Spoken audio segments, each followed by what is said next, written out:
সাহেব যথেষ্ট চেষ্টা করেছিল, বড় একটু হই হচ্ছিল, তা সেই জন্য জজ সাহেব আজ শুনলেন না, বললেন না আমি এইভাবে মামলা শুনি না। এই 14 তারিখ রেখেছি। আমি নিজে রিকোয়েস্ট করেছি জজ সাহেব সে আমি আর কি করবেন, সে কি করবেন, অত লয়ার ঢুকে গেছে। জজ সাহেব শুনতে চাননি, এইটাই আমি বললাম। কিন্তু আমি তার মানে বলছি না যে এটা বিশৃঙ্খলা বা শৃঙ্খলা, সেটা জজের ব্যাপার, জজ ডিসাইড করবে। শৃঙ্খলা করেছে তৃণমূল কংগ্রেস তার লয়ারদেরকে দিয়ে, মমতা ব্যানার্জি তার নির্দেশে করেছে। এবং এরা কালকে যে গরিত অপরাধ করেছে এবং ইডি যেভাবে মুভ করেছে থ্রু লয়ার, একদম ল পয়েন্ট অফ ভিউতে একদম জাস্টিফাইড। এবং মমতা বন্দ্যোপাধ্যায় জানে, রাজীব কুমার জানে পরিণতি কি হতে যাচ্ছে। আপনি রুল 26টা পড়ে নেবেন। ভায়োলেশন অফ দি মানে serious offence, it's a criminal offence. আর এখানে প্রভাবশালী বলে বাঁচার কোনো জায়গা নেই।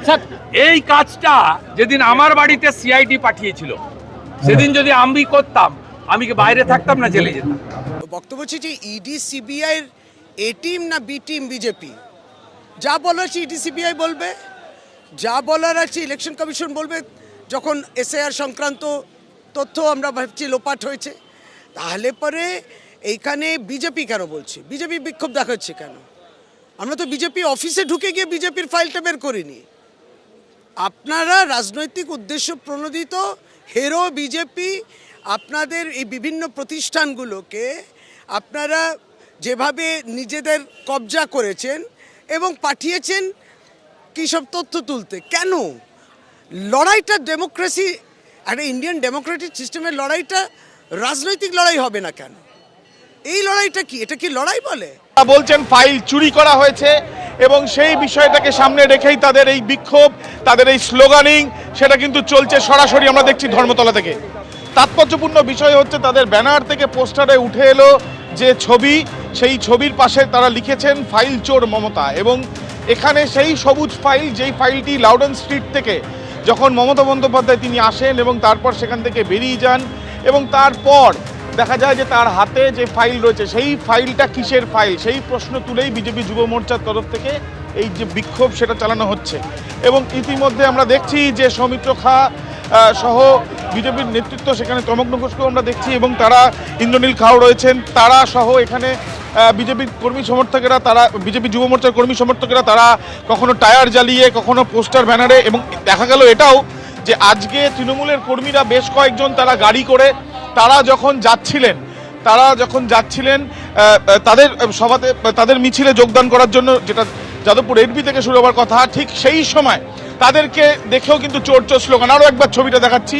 পিসি চোর, ভাইপো চোর, লাস্ট পর্যন্ত ফাইল চোর, কুস্তি শুদ্ধ চোর।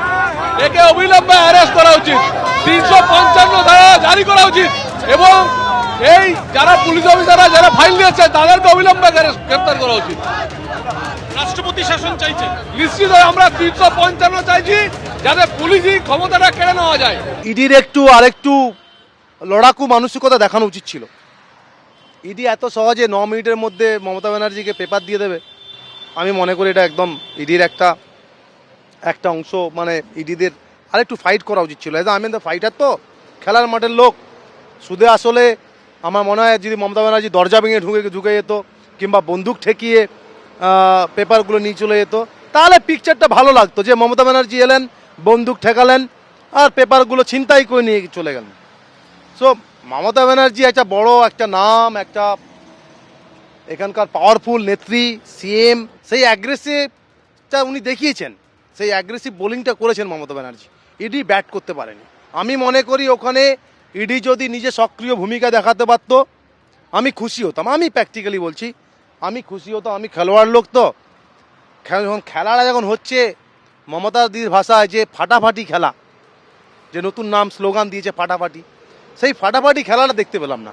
আমি মনে করি সাফিসিয়েন্ট সিআরপিএফকে নিয়ে ওখানে ঢোকা উচিত ছিল। এবিপি আনন্দ, এগিয়ে থাকে, এগিয়ে রাখে।